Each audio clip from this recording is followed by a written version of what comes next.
They thought she was just the new girl. 14 years old. Quiet. They punched her in the face, and someone filmed it. They had no idea that hundreds of miles away, one of the world's most reclusive billionaires was about to watch that video, and it would set in motion a chain of events that would cost him his entire $11 billion empire. By the end of this story, you will see how that single act of cruelty didn't just break a young girl. It exposed the rot in a forgotten town and forced a man who had everything to finally confront the ghost he'd been running from his entire life. You're going to see the moment his own board of directors turned on him, the wreckage of a vandalized darkroom meant to bring hope, and the one single photograph that brought an entire community to its knees, weeping in silence. Have you ever seen one moment change everything? You're about to. To understand how we got there, we need to go back to the moment it all began. But before I show you the photograph that changed everything, you need to know about the 3 quiet moments that made it possible: the local newspaper, the janitor's hands, and the scholarship she refused. The air that afternoon in Northwood was crisp, smelling of dying leaves and diesel from the row of yellow buses idling at the curb. It was 3:15, a time that should have been filled with the chaotic relief of a finished school day. Instead, a tense, unnatural silence had fallen. A circle had formed, a human coliseum of faded jeans and hoodies. At its center stood Grace Bennett. She'd been in this town for exactly 34 days. In that time, she'd learned the school's geography, the chipped lockers, the worn steps, and the invisible lines you weren't supposed to cross. Now she was standing on one. The insults had started small, like sparks from a faulty wire. Whispers about her hair, her clothes, the way she carried herself. But today, a boy named Kevin, emboldened by the audience, had decided to make it a performance. His words were loud, ugly, and designed for one purpose: to provoke a reaction. To get the tears, the anger, the fear he felt he was owed. But Grace gave him nothing. She stood with her spine straight, her worn backpack clutched in one hand, her gaze fixed on a point just over his shoulder. She wouldn't give him the satisfaction of her fear. Her silence was a mirror, reflecting his own ugliness back at him, and it made him furious. He took a step forward. "What, you think you're better than me?" he snarled, his voice cracking. The crowd shuffled, a collective intake of breath. This was the point of no return. He raised his fist. For a split second that seemed to stretch into an eternity, the world was just that fist, clenched, pale, and trembling slightly with adrenaline. Then, it connected. The sound was a sickening thud, sharp and wet, followed by a wave of gasps from the onlookers. Grace stumbled back a step, her head snapping to the side. Her hand flew to her cheek, but she made no sound. No cry, no whimper. She just absorbed the impact, her eyes blinking slowly, as if waking from a dream. Then, without a word, she straightened up, turned, and walked through the now-parting crowd, leaving a stunned, guilty silence in her wake. Strength doesn't always roar. Sometimes, it's the quiet footsteps walking away. The video, shaky and raw, was online before she'd even made it home. 200 miles away, the city looked like a circuit board of light from the 80th floor. Elliot Hawthorne sat in a leather chair that cost more than the car he grew up in, staring at the numbers on his screen. They were good numbers. A $5 billion merger was closing. His company, a global communications empire he'd built from nothing, was about to become a titan. He should have felt something. Triumph. Pride. Anything. Instead, he felt the familiar hollow echo of a victory that meant nothing. His office was a monument to success, Italian marble, floor-to-ceiling glass, a single priceless abstract painting on the wall. It was also as silent and sterile as a tomb.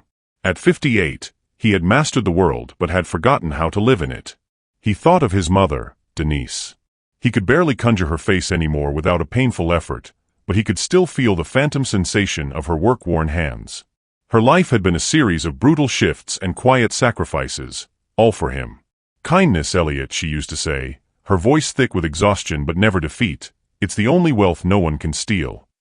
He had taken her sacrifice and built an empire, but somewhere along the way, he had treated her words like a childhood relic, to be stored away and forgotten. He had convinced himself that power was a better shield than kindness. Power kept you safe. Power meant the ambulance always came when you called. The memory hit him then, unbidden and sharp, as it often did in the quiet hours. A different city, a different life. A cramped, third-floor apartment that always smelled of damp plaster. His little sister, Chloe, gasping for air, her small chest heaving. He was 19, frantic, his voice cracking as he yelled their address into the phone. The hospital was 10 minutes away. But their neighborhood was on the wrong side of the tracks, and the ambulance driver hesitated. 10 minutes became 20. 20 became a lifetime. He remembered the silence in the room when she stopped breathing, a silence so profound it had followed him for 40 years. That night, he made a vow. He would never be powerless again. Money became his armor. Charity became a transaction, a way of controlling the world from a safe distance. But it never silenced the ghost of a siren that never arrived. The next day, he stood on a stage in Northwood, the manufactured smile on his face feeling tight and foreign. The Hawthorne Community Learning Center gleamed behind him. It was a monument to his success, a multi-million-dollar attempt to paper over the cracks of his own past. He cut the ribbon. The applause was polite, thin. It was a transaction. He gave them a building. They gave him their polite attention. As he stepped down, a local reporter, a young man with an ambitious glint in his eye, intercepted him. "Mr. Hawthorne, any comment on the violence at the school that bears your name?" He was handed a folded newspaper. The newsprint felt cheap, gritty under his fingers. He unfolded it. And there it was. The still from the video, grainy and brutally clear, occupying half the front page. The boy's face, a grotesque mask of rage. The circle of onlookers, their faces a mixture of excitement and fear. And the girl, Grace. Her head was slightly bowed, her posture not one of surrender, but of endurance. Of a profound, unshakable dignity in the face of ugliness. It was the posture of his mother after a 16-hour double shift. It was the quiet defiance he wished he'd had his entire life. The caption, "Violence and Hate at Hawthorne Community High," felt like a physical blow. His name. His legacy. His sterile, calculated attempt at philanthropy, sullied by a raw human hatred he thought he'd left behind in the gutters of his youth. Shame, hot and acidic, rose in his throat. But beneath it was something else, something sharp and unfamiliar. It was a flicker of connection. A resonance with the girl in the photograph. The billionaire, the man who had everything, looked at the image of a powerless girl and saw, for the first time in decades, himself. He didn't know it yet, but the foundation of his billion-dollar fortress had just cracked. And a girl with a cracked camera lens was about to bring the whole thing down. The polite applause from the ceremony was a distant, meaningless echo. Back in the sterile quiet of his hotel suite, Elliot Hawthorne hadn't even loosened his tie. He stood before the panoramic window, but he wasn't looking at the sprawling view of Northwood. His world had shrunk to the dimensions of a single sheet of newsprint spread out on the polished mahogany desk. The image of Grace Bennett, her posture of defiant stillness, was burned into his mind. It was an accusation. The building he had just dedicated, the one meant to be a beacon of opportunity, was now inextricably linked to an act of brutal public hate. His legacy wasn't a gleaming new center, it was this ugly, grainy photograph. His phone buzzed. It was his head of PR, a woman named Julia whose job was to build firewalls around his reputation. Her text was predictable, statement drafted. Condemns violence. Reaffirms Foundation's commitment. Standard procedure. He could picture the email in his inbox, full of carefully vetted bloodless words like "unfortunate incident," and "we are monitoring the situation." It was a corporate anesthetic, designed to numb the issue until the world moved on. He deleted the text without even opening the email. Standard procedure was what happened when his sister died. Standard procedure was a siren that never came. Have you ever looked at your own success and felt like an imposter? A quiet voice reminding you of where you came from? Elliot felt it then, a cold wave of it. He was still that powerless boy by the side of the road, only now he was hiding inside a billionaire's suit.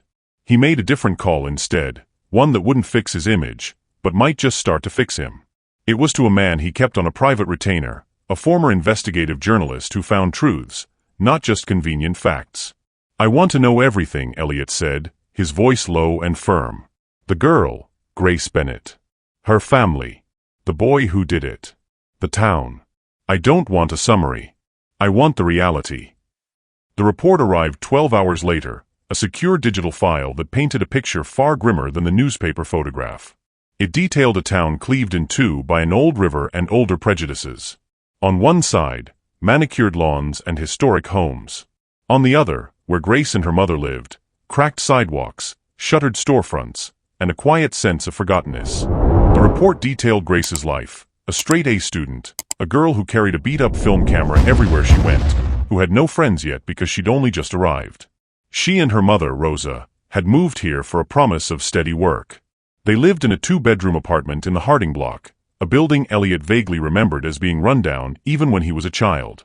He read about Kevin the attacker, a popular athlete from a well-off family on the other side of the river, already being defended by a high-powered lawyer who was painting it as a teenage dispute that got out of hand. The system, Elliot saw, was already working exactly as it was designed to, protecting the powerful, silencing the vulnerable. It was the same system that had let his sister die. The anger that rose in him was cold and familiar. This wasn't just about a school bearing his name anymore. This was a reflection of a world he'd tried, and failed, to escape.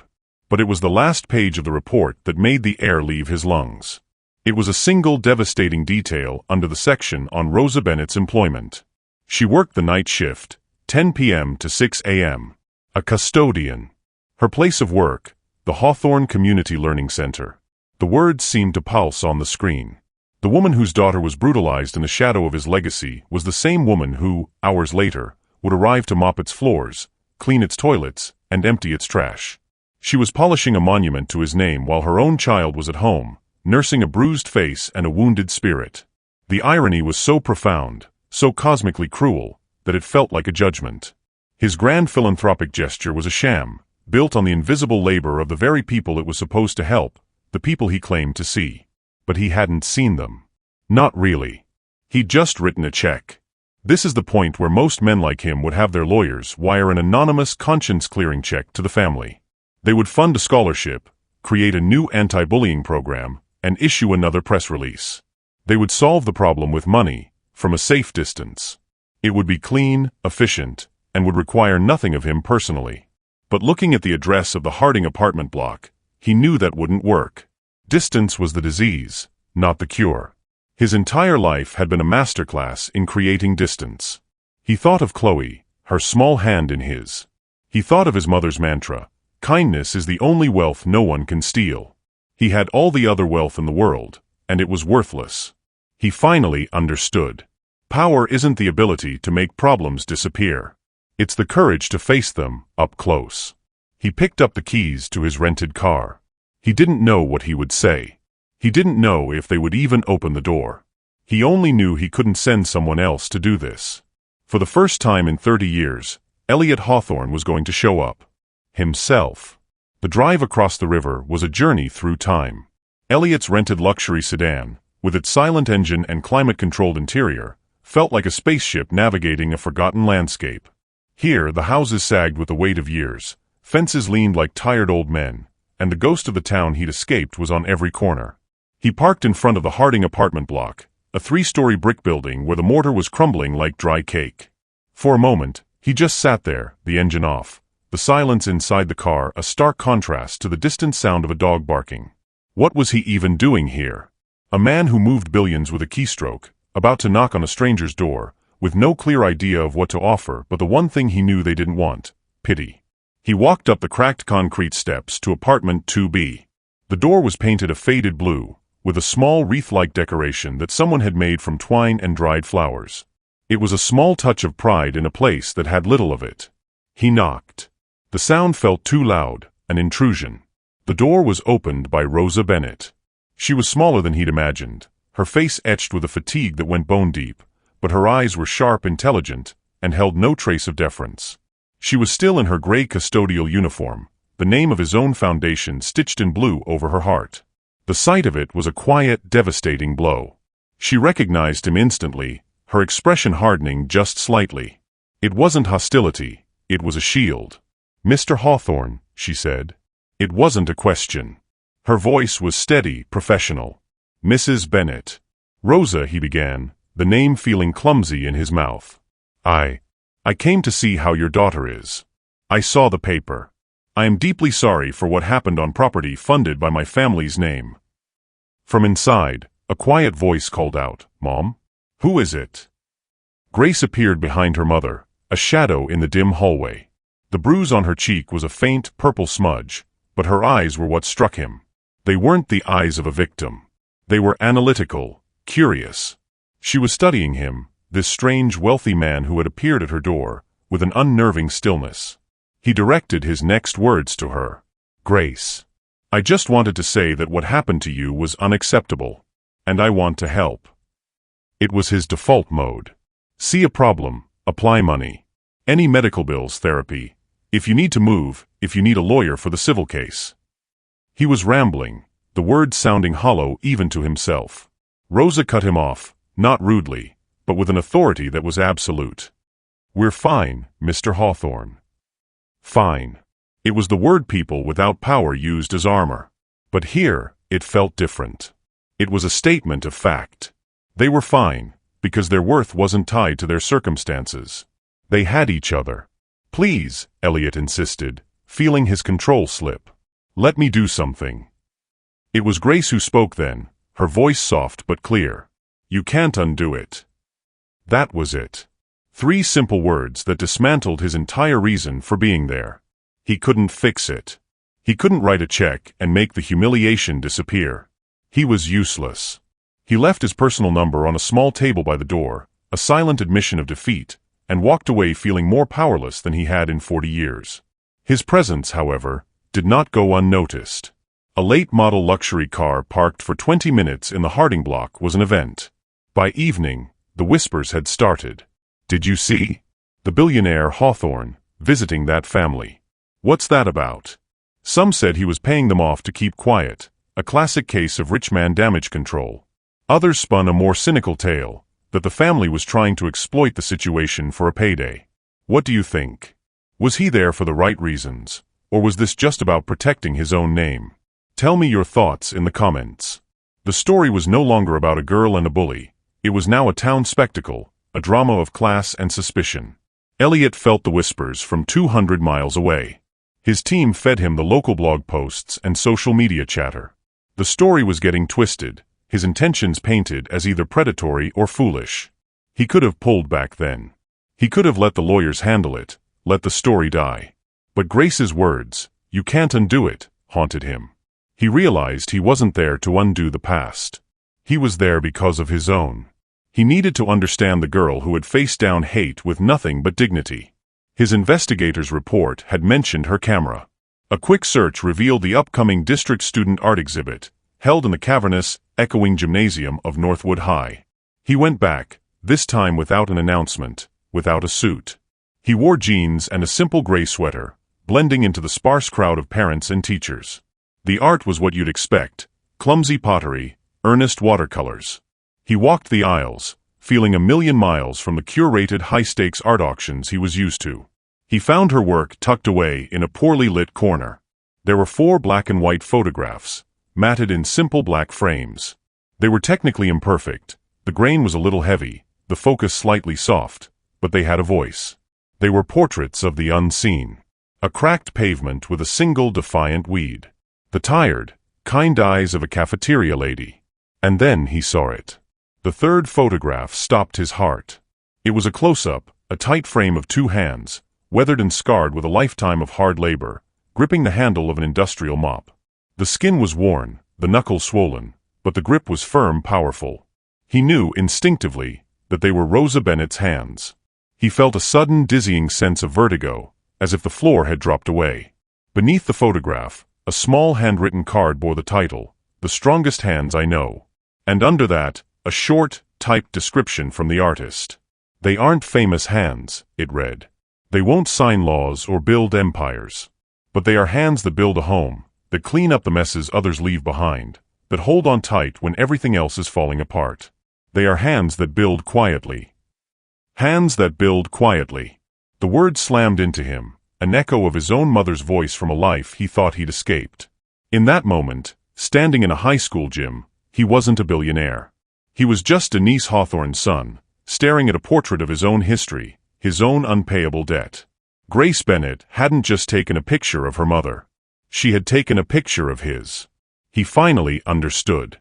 He wasn't there to save her. He wasn't there to fix a PR problem or to ease his own guilt. He was there to learn. And for the first time, he realized that what he needed from this 14-year-old girl was worth more than his entire fortune. The photograph of Rosa's hands wasn't just an image, it was a map. It gave Elliot a direction that had nothing to do with profit margins or market shares. He left the school gym that day a different man, stripped of the illusion that his money was the most valuable thing he had to offer. He went back to the Hawthorne Community Center the next morning, but this time, he didn't call the director for a formal meeting. He found the custodial office in the basement. Rosa was there, preparing her cart for the night shift. The air smelled of bleach and floor wax. She looked up as he entered, her expression wary. She had seen him in the gym, lingering in front of her daughter's photographs.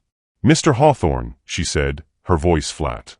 "I saw the picture, Rosa," he said, his voice quiet. "Of your hands. My mother, she had hands like that." It was a clumsy, deeply personal admission, and it hung in the air between them. He didn't offer money this time. He offered a piece of himself. He told her about Grace's dream, the one she'd shared in a brief moment of trust, to have a real studio for kids who couldn't afford cameras. "I want to fund it," he said. "No strings attached. New equipment, a proper darkroom, everything. And I'd like Grace to help me design it. Her vision, my resources." Rosa listened, her face unreadable. This was different. This wasn't a payoff, it was a partnership. "It's Grace's decision," she said finally. "But she doesn't trust easily." Rosa was right. When Elliot formally proposed the idea to Grace, she met it not with excitement, but with suspicion. She saw the trap. If she said no, she'd be turning down an incredible opportunity for her community. If she said yes, she risked becoming the billionaire's pet project, the girl from the viral video who got lucky. She agreed, but with one condition that shocked him. "You have to be here," she said, her eyes challenging him. "I don't want your money manager or your foundation's vice president. I want you. I want to see you paint a wall, carry a box. I want to know this is real." It was a brilliant test. A man like him was used to writing checks, not getting his hands dirty. But he agreed without hesitation. The project began. They converted a forgotten storage room at the center into their new studio. And Elliot was true to his word. He showed up in old clothes, spending hours alongside a handful of student volunteers, spackling drywall and running electrical wiring. Grace watched his every move, directing the work with a quiet authority. A fragile, unspoken respect began to form between them. He wasn't the distant benefactor anymore. He was just Elliot, the guy who wasn't very good at painting but was surprisingly strong for his age. But as they started to build something positive inside the center, the narrative outside was turning toxic. A feature article appeared in the regional newspaper, a cynical, slanted piece titled "Northwood's Golden Ticket." It painted Grace as a cunning opportunist and Elliot as a guilt-ridden tycoon trying to buy his way back into the public's good graces. The reporter interviewed anonymous town sources, who claimed the Bennett family was taking advantage. The story twisted their quiet project into a public spectacle, poisoning the well of goodwill they were trying to create. Then, the situation escalated.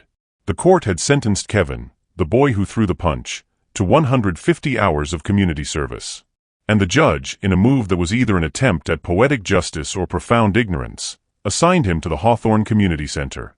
He walked into the half-finished studio on a Tuesday afternoon, his head down, a sullen defiance in his posture. The air instantly became thick with unspoken history. The other student volunteers fell silent. Have you ever had to be in the same room with someone who hurt you, and act like everything is normal?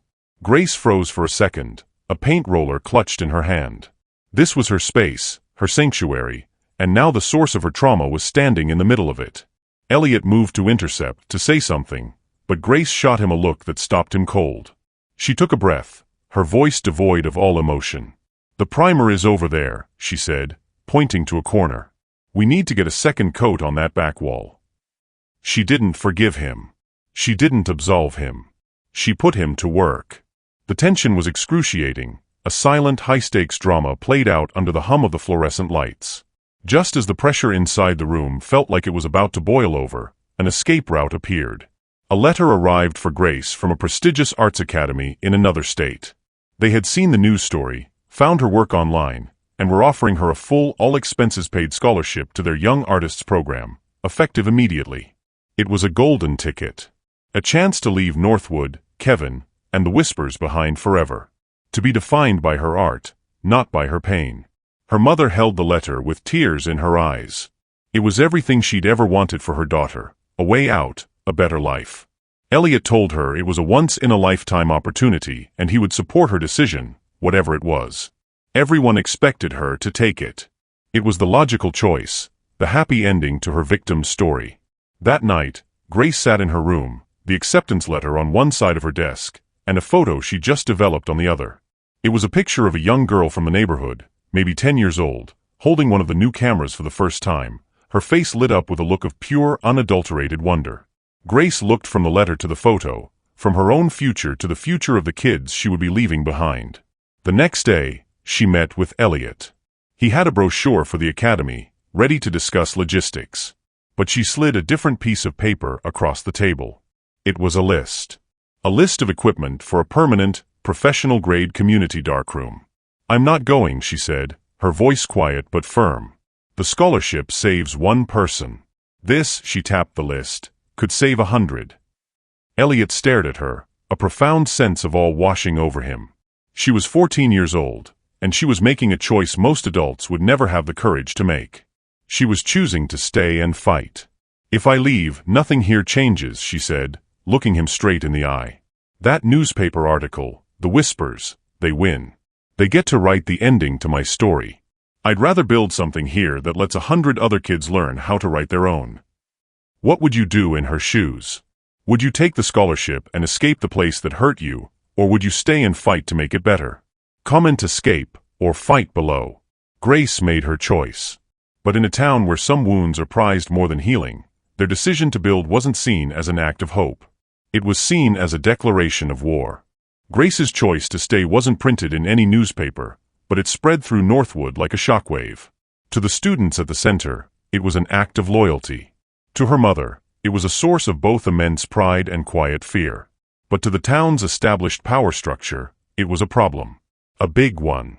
Her decision transformed Elliot Hawthorne from a fleeting, conscience-stricken visitor into a permanent, meddling fixture. He was no longer just an outsider, he was an occupying force, and his very presence was an indictment of their community. The pushback started at a town council meeting. It wasn't an official agenda item, but Councilman Peterson, a man whose family had been prominent in Northwood for generations, made it one. He stood at the podium, his voice resonating with practiced sincerity, and spoke of outside influences and billionaire vanity projects. He never mentioned Elliot by name, but he didn't have to. "We are a proud community," he declared, his gaze sweeping the room. "We don't need saviors from the city telling us how to solve our problems. We don't need our children being used as pawns in some rich man's game of public relations." Some people in the crowd applauded. They saw Peterson as a defender of their town's honor. Others saw him as a man afraid of the mirror Elliot was holding up. Which was he? A patriot or a gatekeeper? The speech gave a voice to the town's simmering resentment, and the media ran with it. The narrative was set. Elliot was a manipulative opportunist, and Grace was his willing accomplice. The online attacks intensified, becoming more personal and vicious. Anonymous accounts flooded social media with racist memes and threats directed at Grace. Her locker was defaced with a slur scrawled in permanent marker. The quiet project of hope had become a lightning rod for hate.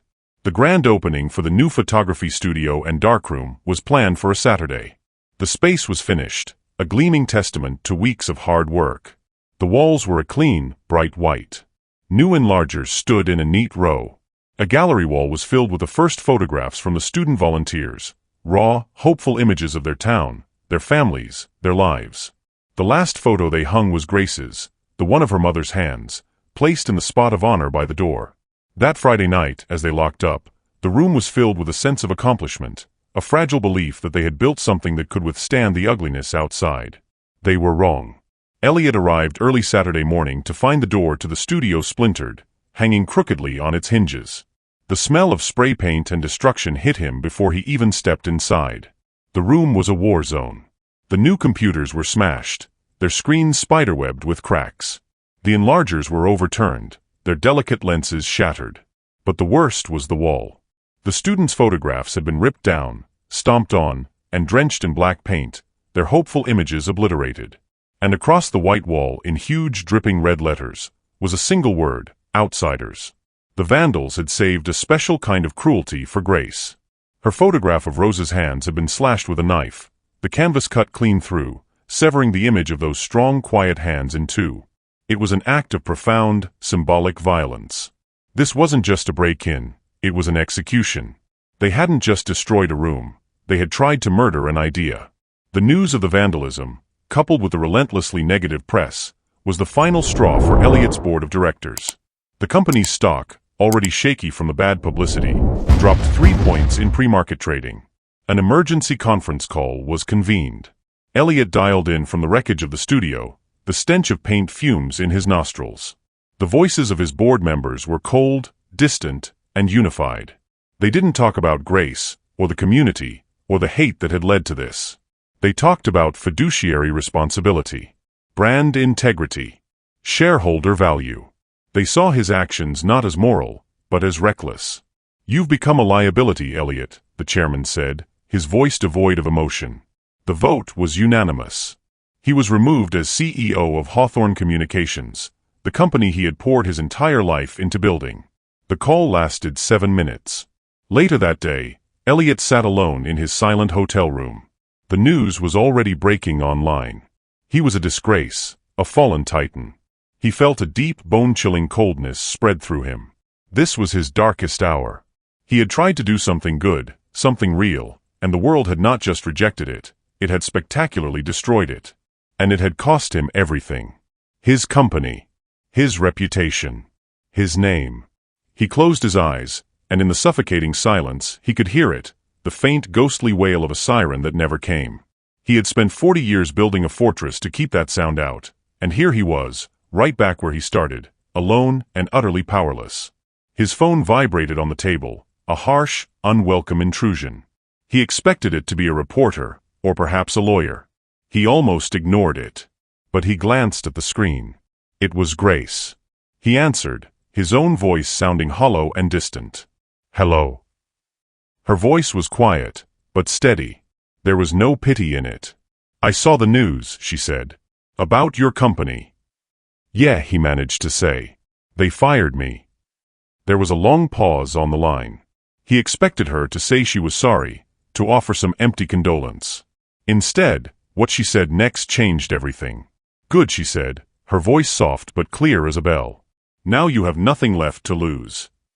He was stunned into silence. "You've been trying to fix things by saving people, Mr. Hawthorne. You can't. Saving is temporary. Building is permanent. The studio is broken. So we build it again." It was a lifeline.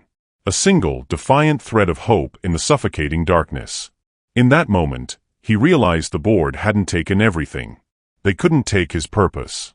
He had been so focused on what he had lost that he couldn't see what he had found. He made his decision. He was staying. The police had no leads on the vandalism. It was just another unsolved crime in a town with too many of them. But Grace, with her photographer's eye for detail, had noticed something in the chaos of the wrecked studio. Amidst the shattered glass and black paint, there was a partial shoe print, outlined in a puddle of spilled developer fluid. A specific tread pattern. One she had seen before every day, on the worn-out sneakers of the quiet, sullen boy who had been forced to help them build the very thing his own brother had just destroyed. Grace didn't go to the police. Justice, she was beginning to understand, wasn't always about punishment. Sometimes, it was about accountability. The next morning, she found Kevin at the center, quietly sorting through a box of donated art supplies, his shoulders slumped with a weight that seemed heavier than his community service sentence. She walked up to him, not with anger, but with a quiet, unnerving calm. She held out her phone, showing him a clear, focused picture she had taken of the shoe print in the spilled developer fluid. "I know it was your brother, Kevin," she said, her voice barely a whisper, yet it cut through the silence of the room. Panic flashed in his eyes, followed by a wave of shame so profound it seemed to steal the air from his lungs. "He did this for you, didn't he? To defend you." Kevin couldn't speak. He just nodded, his eyes welling up. This was the moment. The crossroads. She could take the photo to the authorities and watch another family get torn apart by the system. Or she could offer a different path. What does it take to forgive someone who tried to break you, and then to trust them to help you heal? "Here's the choice," Grace said, her gaze unwavering. You can let him face the charges alone.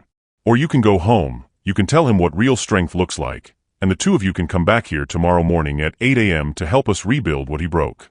The choice is yours." She turned and walked away, leaving him standing there with the crushing weight of his brother's fate in his hands. The next morning, a small somber group gathered outside the ruined studio. There was Elliot, looking out of place in jeans and a faded sweatshirt, his billionaire status now just a ghost. There was Rosa, her jaw set with determination, holding a box of heavy-duty trash bags. A few of the student volunteers had shown up, their faces a mixture of sadness and defiance. They were about to start when two figures appeared at the end of the hall. It was Kevin, and beside him his older brother, his face pale and etched with shame. He was carrying a bucket filled with sponges and cleaning supplies. He didn't say a word. He just walked to the wall with a spray-painted slur, dipped a sponge in the bucket, and began to scrub. That single act broke the spell. News, real news, travels fast in a small town. It wasn't the cynical story the media had been selling. It was a story of quiet accountability. By noon, more people had arrived. The father of one of the student volunteers, a contractor, showed up with a truck full of drywall and tools. A group of mothers from a local church brought sandwiches and coffee. The community, the one that had been so quick to whisper and judge, began to show up to heal itself. They worked in a strange, reverent silence, the sounds of hammers and scraping replacing the ugly echoes of gossip. Elliot found himself painting a wall next to Rosa. For a long time, neither of them spoke. They were just two people, a man who had lost an empire and a woman who had never had one, applying a fresh coat of white paint over a scar of hate. Finally, he broke the silence. "Your daughter," he said, his voice thick with an emotion he couldn't name, "is the strongest person I have ever met." Rosa paused her roller, looked at him, and for the first time, she gave him a small, weary, genuine smile. "I know," she said. The reopening of the studio, 2 weeks later, was not a media event. There were no ribbons, no speeches from councilmen. But the whole town came. They packed into the community center, standing shoulder to shoulder in the hallways, their faces a mixture of remorse and hope.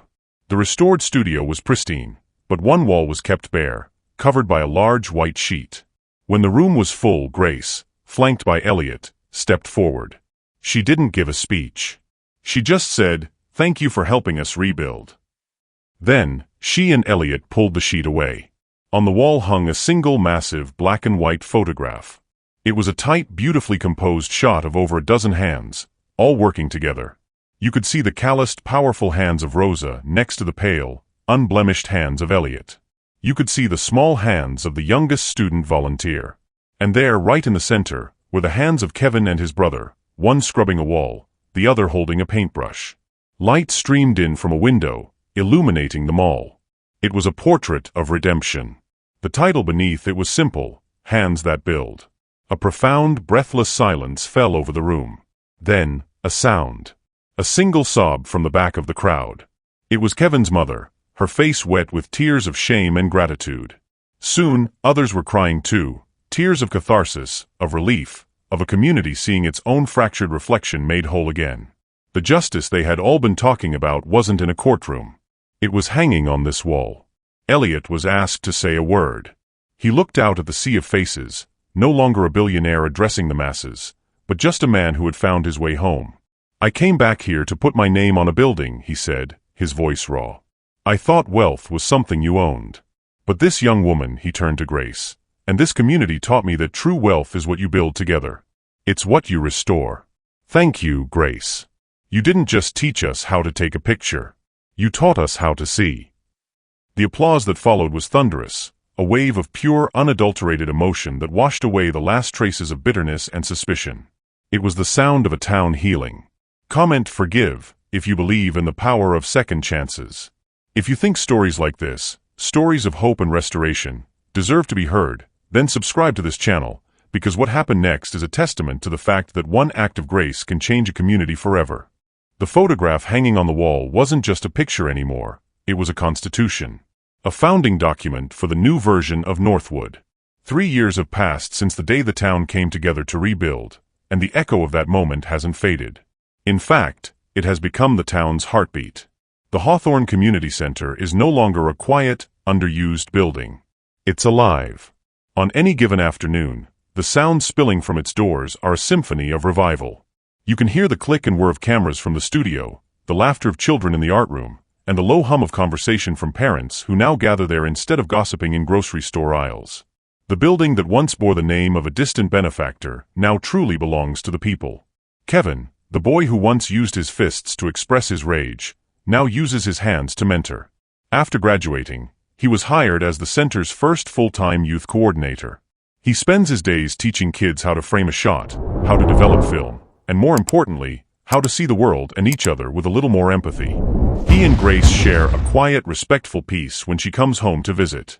They are a living, breathing testament to the fact that a person's worst moment does not have to be their defining one.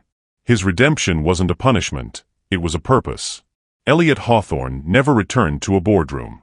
He sold off the majority of his remaining corporate assets, a move the financial world called career suicide. They were wrong. It was a rebirth. He used the capital to quietly establish the Denise Hawthorne Foundation, named for the mother whose words had finally, after 40 years, found their way home. The foundation doesn't build gleaming monuments. It provides small, targeted grants to community-led arts and restorative justice programs across the country, the kinds of quiet projects that never attract headlines but change lives one person at a time. He runs it from a small, unassuming office in downtown Northwood. He found that by giving away all the power he'd spent his life accumulating, he had finally become a truly powerful man. And Grace?